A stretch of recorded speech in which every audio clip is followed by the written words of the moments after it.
सभी को नमस्कार। सामाजिक अध्ययन शिक्षण विधियों का टेस्ट नंबर 2 और इस वीडियो में हम रीट, एस्टेट, यूपी टेट, एमपी टेट और सीटेट के जो प्रीवियस ईयर एग्जाम्स है उनमें सामाजिक अध्ययन शिक्षण विधि यानी एसएसटी के जो शिक्षण विधियों के प्रश्न पूछे गए वहाँ से कुछ प्रश्न लिए हैं। कुल 50 प्रश्न इसमें कवर करेंगे। तो बहुत ही शानदार प्रश्नों का संकलन किया गया है जो कि आगामी रीट एग्जाम्स में आपके लिए काफ़ी फायदेमंद साबित होंगे। चलिए प्रश्न संख्या पहला देखते हैं। फर्स्ट क्वेश्चन है, सामाजिक विज्ञान को एक मुख्य पाठ्यचर्या का हिस्सा क्यों होना चाहिए?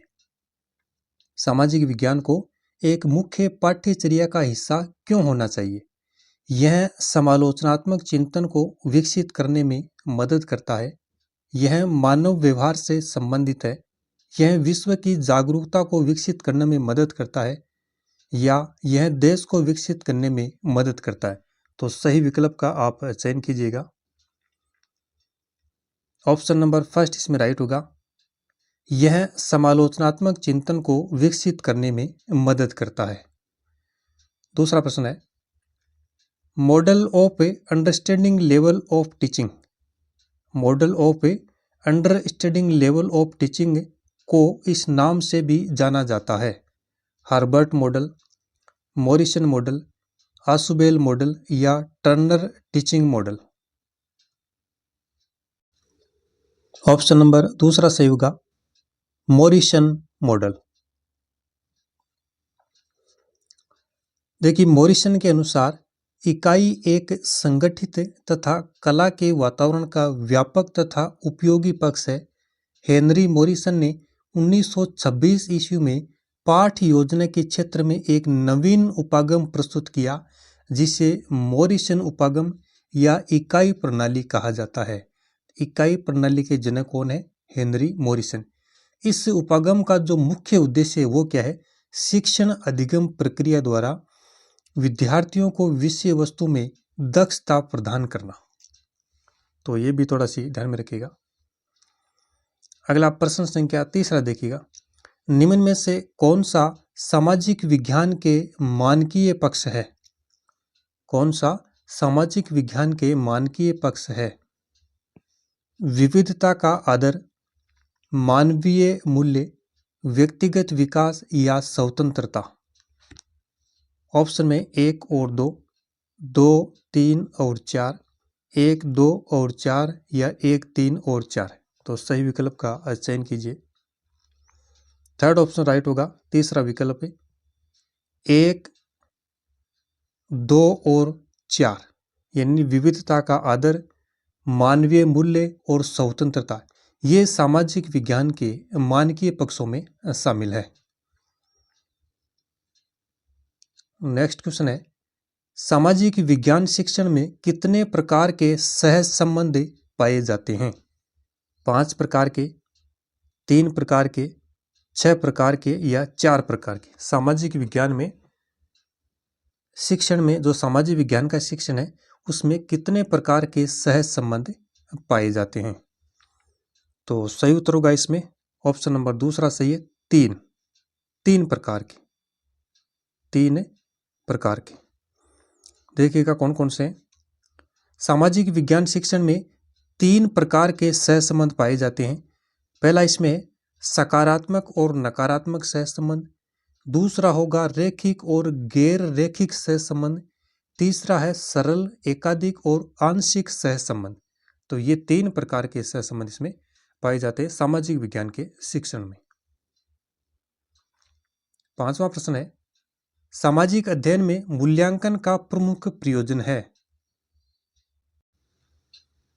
ऑप्शन पहला है कक्षा परीक्षण में सुधार करना, विद्यार्थियों के कार्य निष्पादन को प्रमाणित करना, कक्षा शिक्षण में सुधार व कार्य निष्पादन को प्रमाणित करना, परीक्षा पद्धति व पाठ्यक्रम में सुधार करना।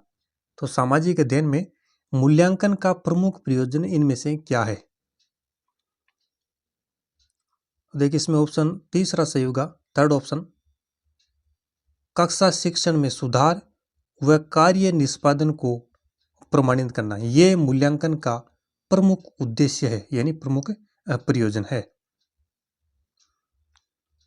छठा प्रश्न देखिए, निम्न में से किस उद्देश्य की संप्राप्ति पर विद्यार्थी किसी मानचित्र में अंकित अशुद्धियों को सही कर सकता है?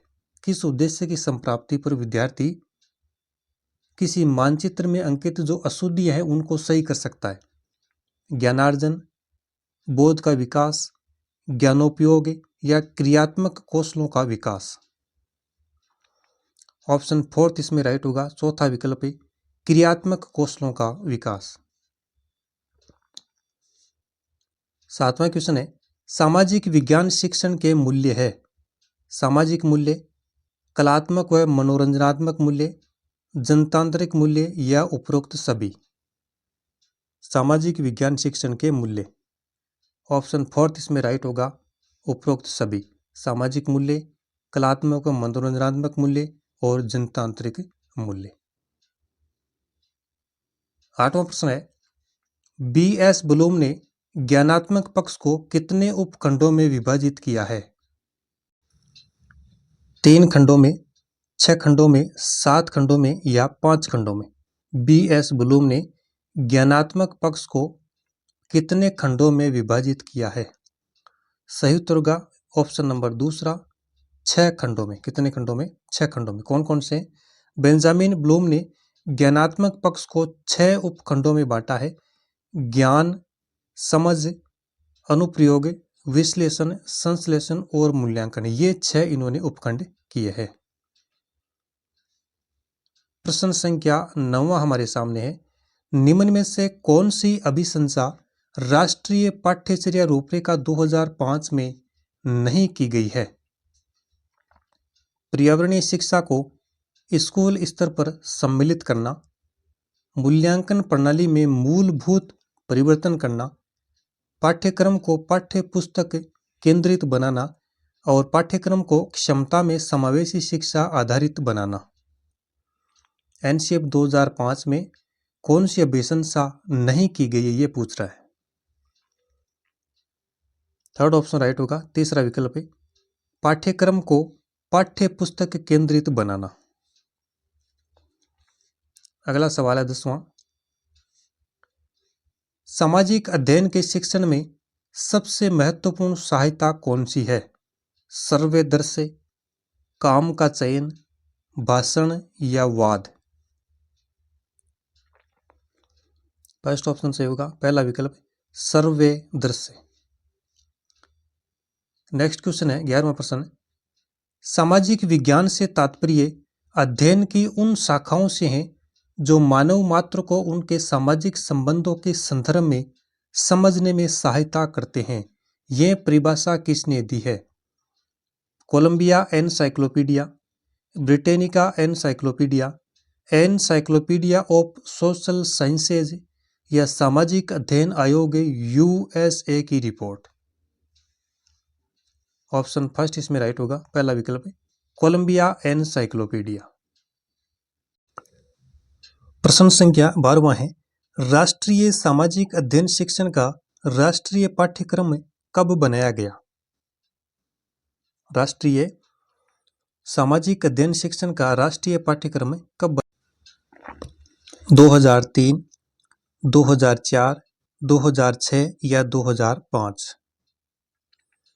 ऑप्शन फोर्थ इसमें राइट होगा, चौथा विकल्प है 2005 में। 2005 में। राष्ट्रीय पाठ्यचर्या रूपरेखा 2005 यानी एनसीएफ, जिसको हम एनसीएफ बोलते हैं, एनसीएफ 2005 से भारत के विद्यालयों के लिए पाठ्य पुस्तकों, पाठ्यक्रम, शिक्षण पद्धतियों के लिए दिशा निर्देशों का एक समूह है। इसे भारत में राष्ट्रीय शैक्षिक अनुसंधान और प्रशिक्षण परिषद जो एनसीईआरटी है, इसके द्वारा 2005 में प्रकाशित किया गया था। 13वां सवाल है, सामाजिक अध्ययन में निम्न में से कौन सा परीक्षण छात्रों के स्वतंत्र चिंतन का परीक्षण करने का अवसर प्रदान करता है? वस्तुनिष्ठ प्रकार का परीक्षण, लघुत्रात्मक प्रकार का परीक्षण, निबंधात्मक प्रकार का परीक्षण, अति लघुत्रात्मक प्रकार का परीक्षण। ऑप्शन इसमें थर्ड राइट होगा, तीसरा विकल्प है निबंधात्मक प्रकार का परीक्षण। प्रश्न संख्या 14वां, पाठ योजना के पंचपदीय उपागम का श्रेय दिया जाता है किसको? फ्रेडरिक हर्बर्ट, किलपेट्रिक, हर्बर्ट स्पेंसर या रूसो। पंचपदीय उपागम का श्रेय, पाठ योजना की जो पंचपदीय उपागम है उसका श्रेय। फर्स्ट ऑप्शन राइट होगा, पहला विकल्प है फ्रेडरिक हर्बर्ट। पाठ योजना के पंचपदीय उपागम का श्रेय किसको है? हर्बर्ट को है। इन्होंने 5 से जो पद दिए वो कौन कौन से देखिएगा। एक तो है प्रस्तावना या तैयारी, प्रस्तुतिकरण, तीसरा है संगठन या साहचर्य, चौथा है तुलना या सामान्यकरण और पांचवा है मूल्यांकन या अनुप्रयोग। तो पांचों को ध्यान में रखना है, प्रस्तावना, प्रस्तुतिकरण, संगठन, तुलना या मूल्यांकन। प्रश्न संख्या 15वां देखिए, सामाजिक अध्ययन शिक्षा का उद्देश्य है अच्छे नागरिक होना, सांस्कृतिक विरासत का विकास करना, राष्ट्रीय एकता और अंतर्राष्ट्रीय समझ विकसित करना या उपरोक्त सभी। फोर्थ विकल्प राइट होगा, चौथा विकल्प उपरोक्त सभी। प्रश्न संख्या 16वां देखिएगा, मूल्यांकन एवं मापन के संबंध का निर्धारण निम्न में से किस सूत्र द्वारा प्रदर्शित किया जा सकता है? मापन बराबर मूल्यांकन धन मूल्य निर्धारण, और मूल्यांकन बराबर मापन धन मूल्य निर्धारण, मापन बराबर मूल्यांकन, मूल्य निर्धारण बराबर मापन धन मूल्यांकन। ऑप्शन इसमें देखिए सेकंड राइट होगा, दूसरा विकल्प मापन बराबर मूल्यांकन धन मूल्य निर्धारण।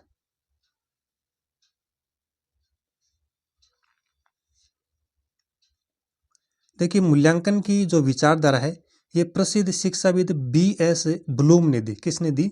मूल्यांकन की विचारधारा B.S. ब्लूम ने दी और इसको त्रिमुखी बताया। ये फैक्ट इंपॉर्टेंट है कि मूल्यांकन की विचारधारा किसने दी? B.S. ब्लूम ने। और मूल्यांकन को त्रिमुखी किसने बताया? B.S. ब्लूम ने। एक तो ज्ञानात्मक, भावात्मक और क्रियात्मक, ये तीन उन्होंने इसके रूप बताए। मूल्यांकन की जो प्रकृति है वो मात्रात्मक के साथ साथ गुणात्मक भी होती है, क्योंकि मूल्यांकन में ज्ञान की गुणवत्ता का निर्धारण किया जाता है। अर्थात मूल्यांकन बराबर क्या हुआ? मापन धन मूल्य निर्धारण, अथवा मूल्यांकन बराबर मात्रात्मक प्लस गुणात्मक। तो मूल्यांकन एक सतत प्रक्रिया है। प्रश्न संख्या 17वां देखिएगा, निम्नलिखित में से कौन सी शिक्षण सहायक सामग्री महाद्वीपों के आनुपातिक क्षेत्र एवं आकार को दर्शाने में सर्वाधिक उपयुक्त है? विश्व का राजनीतिक मानचित्र, विश्व का प्राकृतिक मानचित्र, ग्लोब या उपयुक्त में से कोई नहीं। महाद्वीपों के आनुपातिक क्षेत्र व आकार को दर्शाने में सर्वाधिक उपयुक्त है। ऑप्शन थर्ड इसमें राइट होगा, ग्लोब, थर्ड ऑप्शन। अगला सवाल है, सामाजिक अध्ययन के शिक्षण में सबसे महत्वपूर्ण सहायक साधन कौन सा है?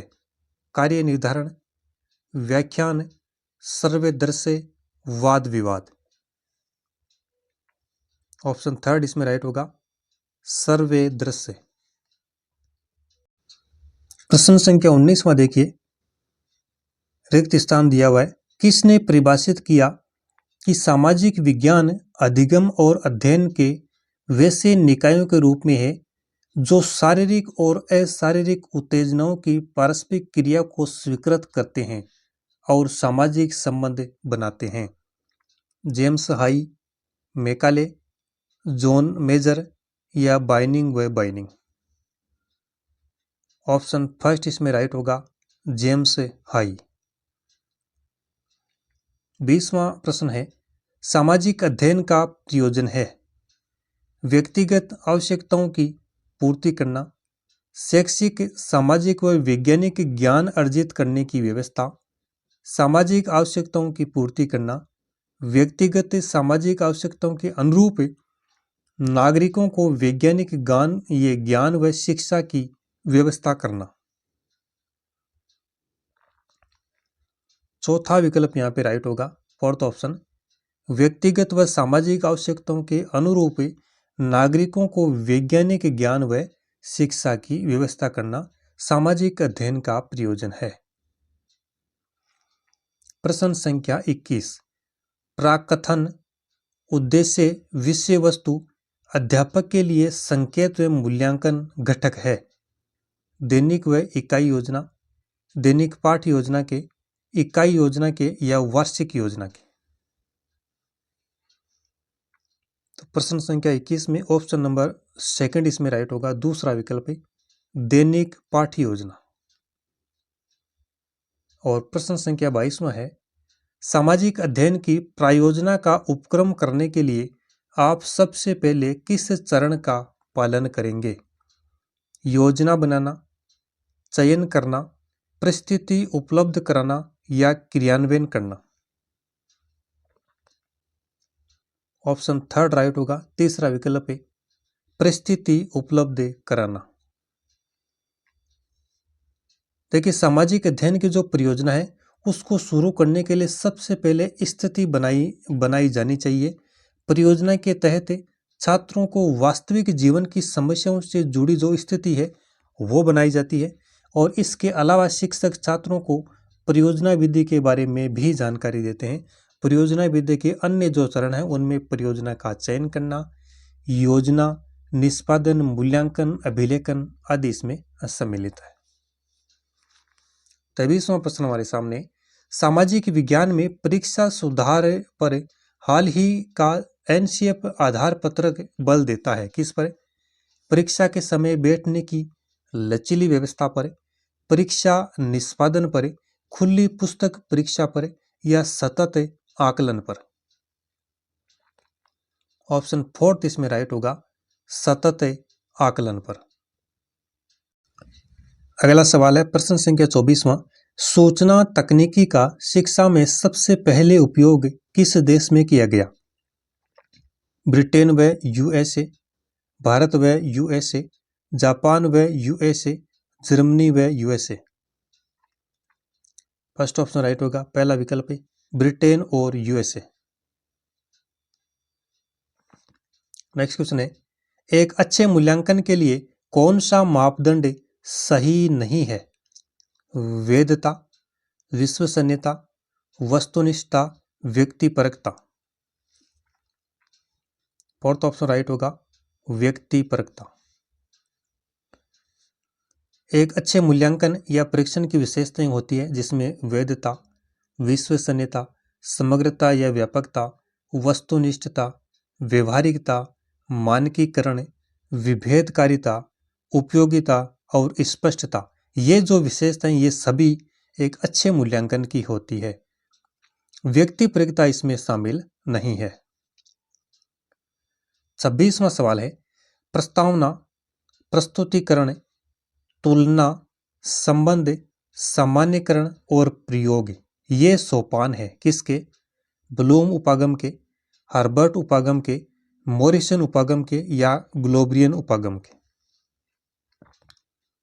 सेकंड ऑप्शन राइट होगा, दूसरा विकल्प है हर्बर्ट उपागम के। प्रश्न संख्या 27 से, सामाजिक विज्ञान में शिक्षण अधिगम सामग्री का महत्व है। क्या महत्व है? समय और परिश्रम की बचत, विषय वस्तु की स्पष्टता। ऑप्शन ए और बी दोनों गलत है या ए और बी दोनों सही है। देखिए, ऑप्शन फोर्थ इसमें राइट होगा, चौथा विकल्प है ऑप्शन ए और बी दोनों सही, यानी समय और परिश्रम की बचत, विषय वस्तु की स्पष्टता। सामाजिक विज्ञान में शिक्षण अधिगम सामग्री का महत्व है इंद्रियों के अनुभव प्राप्त करना, विषय वस्तु की स्पष्टता, प्रत्यक्ष अनुभव का विकल्प, अभिप्रेरणा तथा रोचक बनाना और पिछड़े बालकों की सहायता करना, कक्षा का वातावरण जो है उसको सजीव और सक्रिय बनाना, अनुशासनहीनता की जो समस्या है उसके हल में सहायक होना, कल्पना व निरीक्षण शक्ति का भी विकास करना, वैज्ञानिक दृष्टिकोण का विकास होना, ध्यान और एकाग्रता का महत्व बढ़ाना, स्पष्ट और स्थायी धारणा या परिकल्पना का निर्माण, ये सभी सामाजिक विज्ञान में शिक्षण अधिगम सामग्री का महत्व है। प्रश्न संख्या 28 में देखिएगा, परियोजना कार्य महत्वपूर्ण होता है क्योंकि क्यों होता है महत्वपूर्ण?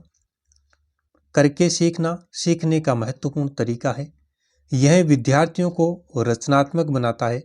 यह शिक्षकों को रचनात्मक बनाता है। यह विद्यार्थियों के लिए एक क्रियाकलाप के रूप में होता है।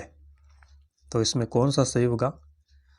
पहला ऑप्शन ही होगा, फर्स्ट विकल्प है, करके सीखने सीखने का एक महत्वपूर्ण तरीका होता है। प्रश्न संख्या 29, निम्न में से कौन सा सामाजिक विज्ञान का लक्ष्य नहीं है? बौद्धिक व मानसिक विकास, अवकाश के समय का सदुपयोग करना, सामाजिक परिवर्तन लाने में सहायक बनना या शिक्षण शिष्टाचार। फोर्थ ऑप्शन राइट होगा, शिक्षण शिष्टाचार। सामाजिक विज्ञान शिक्षण के कुछ प्रमुख लक्ष्य देखिएगा। छात्रों को समाज, संस्कृति, इतिहास, अर्थशास्त्र, राजनीति और मानव व्यवहार के बारे में व्यापक समझ विकसित करना सामाजिक विज्ञान शिक्षण का लक्ष्य माना जा सकता है। छात्रों में आलोचनात्मक सोच, विश्लेषणात्मक कौशल विकसित करना, छात्रों में राष्ट्रीय चिंताओं जैसे लैंगिक न्याय, मानव अधिकार, वंचित वर्गों के प्रति संवेदनशीलता विकसित करना, छात्रों में एक तो सामाजिक मूल्यों, व्यक्तिगत मूल्यों, लोकतांत्रिक मूल्यों और संवैधानिक मूल्यों को विकसित करना, छात्रों को सूचित और तर्क संगत नागरिक बनाना, यह भी सामाजिक विज्ञान शिक्षण का प्रमुख लक्ष्य है। छात्रों में राष्ट्रीय एकता, अंतर्राष्ट्रीय समझ को विकसित करना, छात्रों को संभावित स्थितियों और भविष्य निर्माण में उनकी संभावित भूमिकाओं के बारे में जागरूक करना। तो ये सब सामाजिक विज्ञान शिक्षण के प्रमुख लक्ष्य है, सभी को ध्यान में रखना है। प्रश्न संख्या 30वां देखिएगा, संकलनात्मक मूल्यांकन के लिए अनुपयुक्त है क्या है? श्रेणी या ग्रेड निश्चित करने में, विद्यार्थी अधिगम का सार संक्षेप तैयार करने में, सत्रांत मूल्यांकन में, शिक्षण अधिगम प्रक्रिया की प्रगति पर निगरानी में। अनुपयुक्त पूछ रहा है इसमें, तो देखिए इसमें ऑप्शन नंबर 4 राइट होगा, शिक्षण अधिगम प्रक्रिया की प्रगति पर निगरानी में। संकलनात्मक जो मूल्यांकन है, ऐसी प्रक्रिया है जिसमें इस बात का आकलन किया जाता है कि शिक्षण अधिगम प्रक्रिया की समाप्ति पर अधिगमकर्ता के अधिगम स्तर या व्यवहार में कितना परिवर्तन हुआ है। शिक्षण अधिगम प्रक्रिया की समाप्ति के उपरांत जो अधिगम करता है, सीखने वाला है, उसके सीखने के स्तर में और उसके व्यवहार में कितना परिवर्तन हुआ है, यह इस आकलन पर जोर दिया जाता है। यह अधिगम प्रक्रिया का शुद्ध परिणाम है जो कि अधिगमकर्ता के अंतिम अधिगम व्यवहार या प्रारंभिक अधिगम व्यवहार का अंतर है। इसमें विद्यार्थियों की सहभागिता बिल्कुल नगण्य और अध्यापक की भूमिका सर्वाधिक होती है, अर्थात यह शिक्षक उन्मुखी होता है। यह इकाई या सत्र या पाठ्यक्रम की समाप्ति पर किया जाता है और यह योगात्मक आकलन के सदृश यानी समान है। फिर देखिएगा अगला सवाल, प्रश्न संख्या 31 हमारे सामने है, निम्न में से कौन सा पद प्रायोजना विधि का भाग नहीं है? परिस्थिति उत्पन्न करना, प्रायोजना का चुनाव, सूचना का विश्लेषण या प्रायोजना का मूल्यांकन। प्रायोजना विधि का भाग इनमें से कौन सा नहीं है? ऑप्शन 3 इसमें राइट होगा, सूचना का विश्लेषण। प्रश्न संख्या 32वां है, राष्ट्रीय पाठ्यचर्या रूपरेखा 2005 की अध्यक्षता किसने की? Professor Yashpal, J S. Rajput, Acharya Ramamurti, Shrimati Pratibha Patil. NCF 2005 के अध्यक्षता, ऑप्शन फर्स्ट इसमें राइट होगा, प्रोफेसर यशपाल। प्रश्न संख्या 33, सामाजिक विज्ञान में खुली पुस्तक ओपन बुक परीक्षा का उद्देश्य क्या है? सहयोग और सामूहिकता के कौशल को आंकना, विषयगत ज्ञान को आंकना, सामाजिक व संवेगात्मक कौशलों को आंकना, प्रतिक्रिया और आलोचनात्मक कौशलों को आंकना। फर्स्ट ऑप्शन राइट होगा, पहला विकल्प है सहयोग और सामूहिकता के कौशल को आंकना। प्रश्न संख्या 34 में देखिए, सामाजिक अध्ययन नागरिक शिक्षा के उद्देश्य के लिए मानव संबंधों से संबंधित अनुभव और ज्ञान का एकीकरण है। यह जो परिभाषा है किसके द्वारा दी गई है? ग्रिफिन, बेरेल, वेस्ले या माइकेलिस? ऑप्शन सेकंड इसमें राइट होगा, दूसरा विकल्प है बेरेल। नेक्स्ट है, अगला सवाल है प्रश्न संख्या 35वां, निम्नलिखित में से कौन सामाजिक परिवर्तन के रूप में शिक्षा दृष्टिकोण से संबंधित है? Mahatma Gandhi, doctor Radhakrishnan, Jacques Rousseau, Paulo Freire. सामाजिक परिवर्तन के रूप में शिक्षा इस दृष्टिकोण से संबंधित है पाउलो फ्रेire। ऑप्शन नंबर इसमें फोर्थ राइट होगा, चौथा विकल्प। प्रश्न संख्या 36 है, आजकल यूरोप और भारत में जर्मन शिक्षा शास्त्री की पाठ्य योजना पद्धति प्रचलित है। कौन वो जर्मन शास्त्री है? मोंटेसरी, डाल्टन, हर्बर्ट या फ्रोबेल? थर्ड ऑप्शन राइट होगा, हर्बर्ट। नेक्स्ट क्वेश्चन है प्रश्न संख्या 37वां, उच्च प्राथमिक स्तर पर सामाजिक विज्ञान अध्ययन में सम्मिलित नहीं है। कौन सा विषय उच्च प्राथमिक स्तर पर कौन सा विषय सामाजिक अध्ययन में सम्मिलित नहीं है? इतिहास, राजनीति शास्त्र, दर्शन शास्त्र या भूगोल? तो थर्ड ऑप्शन राइट होगा, दर्शन शास्त्र। प्राथमिक स्तर पर जो दर्शन शास्त्र विषय है यह सामाजिक अध्ययन में शामिल नहीं है। इसके अलावा इतिहास भी है, राजनीति शास्त्र भी है, भूगोल भी शामिल है। प्रश्न संख्या 38वां, अनुदेशन तकनीक की प्रकृति के अनुसार प्रायोजना विधि संबंधित है। TCI अध्यापक नियंत्रित अनुदेशन, LCI शिक्षार्थी नियंत्रित अनुदेशन, TLCI इंटरेक्टिव प्रक्रिया अनुदेशन, GCI समूह नियंत्रित अनुदेशन? तो सही विकल्प का चयन कीजिएगा। फोर्थ ऑप्शन राइट होगा, GCI समूह नियंत्रित अनुदेशन। थोड़ा सा इसके संबंध देखिए, प्रायोजना विधि का जो दर्शन है किसने दिया? जॉन डीवी ने। प्रायोजना विधि का दर्शन जॉन डीवी ने दिया और इस विधि का अगर जनक की हम बात करें तो वो माने जाते हैं किलपेट्रिक। प्रायोजना विधि के जनक किलपेट्रिक को माना जाता है। किसी एक निश्चित योजना के अनुसार कार्य करना क्या कहलाता है? प्रयोजना। किलपेट्रिक की इस विधि में कुल 6 चरण है साहब। कितने चरण? 6 चरण है। पहला चरण का नाम है परिस्थिति का निर्माण करना, दूसरा चरण है योजना का चयन करना, तीसरा चरण है योजना का कार्यक्रम बनाना, चौथा चरण है योजना के कार्यक्रम का क्रियान्वयन करना और पांचवा चरण मूल्यांकन, छठा है लेखा जोखा। प्रायोजना विधि के कुछ गुण है जो इस प्रकार से देखिए, यह एक बाल केंद्रित और वैज्ञानिक विधि है जो कि बालकों में सामाजिक प्रवृत्ति का विकास करती है। बिल्कुल ठीक है। यह विधि बालकों में प्रजातांत्रिक और नागरिकता के गुणों का भी विकास करती है।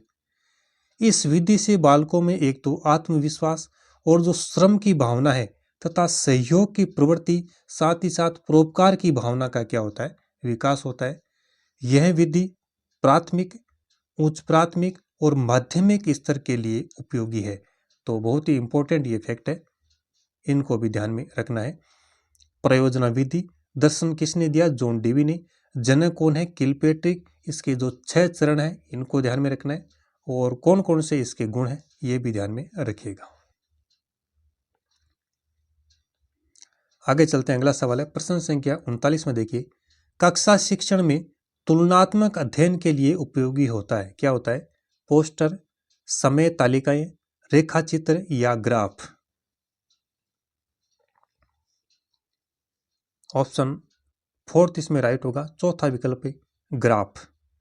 तुलनात्मक अध्ययन के लिए ग्राफ उपयोगी होता है। देखिए आरेख या ग्राफ, ग्राफ को क्या कहा जाता है? आरेख आंकड़ों को प्रस्तुत करने का एक सर्वोत्तम साधन माना जाता है। ग्राफ या ये आरेख आंकड़े अगर हमें प्रस्तुत करना है तो ये एक सर्वोत्तम साधन है।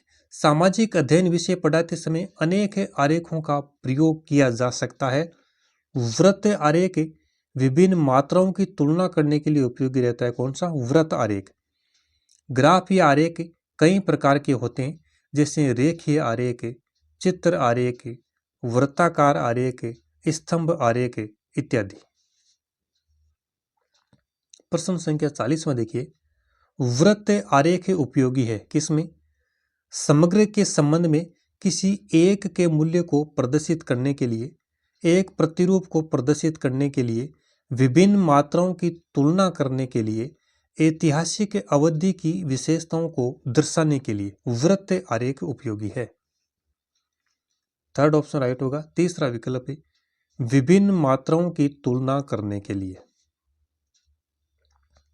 प्रश्न संख्या 41वां है, राष्ट्रीय शिक्षा नीति 1986 में मूल्यांकन को निरंतर और व्यापक बनाने के अंतर्गत निम्न सुझाव नहीं दिया गया है। इनमें से कौन सा सुझाव नहीं दिया गया है?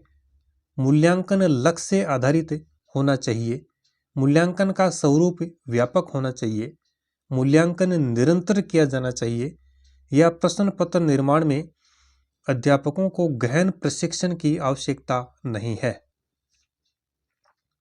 ऑप्शन फोर्थ इसमें राइट होगा, चौथा विकल्प प्रश्न पत्र निर्माण में अध्यापकों को गहन प्रशिक्षण की आवश्यकता नहीं है। ऐसा कोई सुझाव इसमें नहीं दिया गया है। नेक्स्ट प्रश्न संख्या 42वां, भारत में सामाजिक अध्ययन विषय का प्रतिपादन किसने किया? हार्टोग समिति, विश्वविद्यालय आयोग, मुदालियर आयोग या कोठारी आयोग? सामाजिक अध्ययन विषय का प्रतिपादन। थर्ड ऑप्शन राइट होगा, मुदालियर आयोग। नेक्स्ट क्वेश्चन है, भारतीय बहुलतावादी समाज में सामाजिक विज्ञान की पाठ्य पुस्तकों को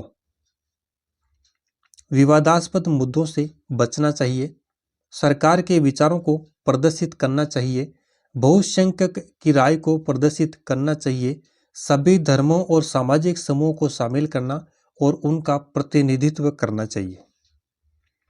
ऑप्शन फोर्थ इसमें राइट होगा, चौथा विकल्प है सभी धर्मों और सामाजिक समूहों को शामिल करना और उनका प्रतिनिधित्व करना चाहिए।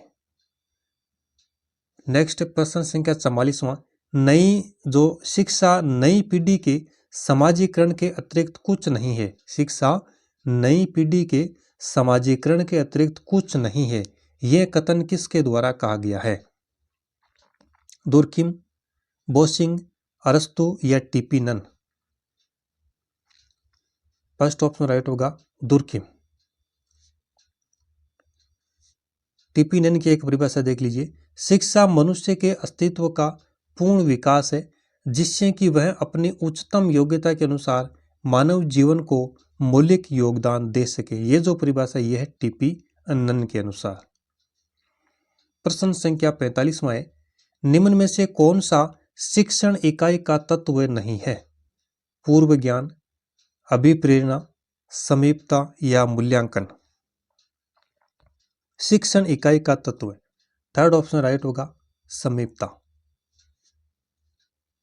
प्रश्न संख्या 46वां है, सामाजिक अध्ययन के संबंध में सही है। व्यक्तियों व उनके पर्यावरण का अध्ययन सामाजिक अध्ययन है। यह कई सामाजिक विज्ञान विषयों का केवल संग्रह मात्र है। मानवीय अनुभवों का अध्ययन ही सामाजिक अध्ययन है।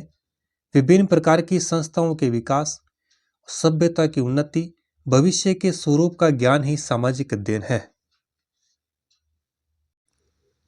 इस प्रश्न का सही उत्तर होगा ऑप्शन नंबर 1, व्यक्तियों व उनके पर्यावरण का अध्ययन सामाजिक अध्ययन है। प्रश्न संख्या 47, नगर निगम की बैठक को कक्षा में विद्यार्थियों से करवाना है। क्या है? थिएटर इन एजुकेशन, सर्वे दृश्य साधनों का प्रयोग, पाठ्य वस्तु का नाटकीकरण, अनुभवों का संकु। थर्ड ऑप्शन राइट होगा। तीसरा विकल्प है पाठ्य वस्तु का नाटकीकरण। प्रश्न संख्या 48वां है, शिक्षक विद्यालय की आत्मा है। यह कथन किसने दिया? H.G. Wales, John Adams, Binning व Binning, T P. Nunn. First option right होगा, पहला विकल्प H.G. वेल्स। प्रश्न संख्या 49वां है, मानचित्र को समझने की सर्वव्यापी भाषा को समझा जा सकता है रेखा चित्र से, रूढ़ चिन्हों से, वर्णमाला के अक्षरों द्वारा, थेमेटिक मानचित्रों से। सेकंड ऑप्शन राइट होगा, दूसरा विकल्प है रूढ़ चित्रों से। और आज के इस सेशन का अंतिम और 50वां प्रश्न है, वार्षिक परीक्षा में मूल्यांकन निम्नलिखित मूल्यांकन श्रेणियों में से कौन से मूल्यांकन के अंतर्गत आता है? योगात्मक, रचनात्मक, नैदानिक या मौखिक? फर्स्ट ऑप्शन राइट होगा, पहला विकल्प है योगात्मक। वार्षिक परीक्षा में जो मूल्यांकन है वो मूल्यांकन श्रेणियों में से कौन से मूल्यांकन के अंतर्गत आता है? योगात्मक मूल्यांकन के अंतर्गत। तो ये कुल 50 बहुत ही महत्वपूर्ण शानदार प्रश्न थे जो कि पीछे के REET, MP TET, UP TET, CTET और आरपीसी एग्जाम में पूछे गए थे। आपके इनमें से कितने प्रश्न सेव रहे वो भी कमेंट बॉक्स में जरूर लिखिएगा। और इस वीडियो में इतना ही, धन्यवाद।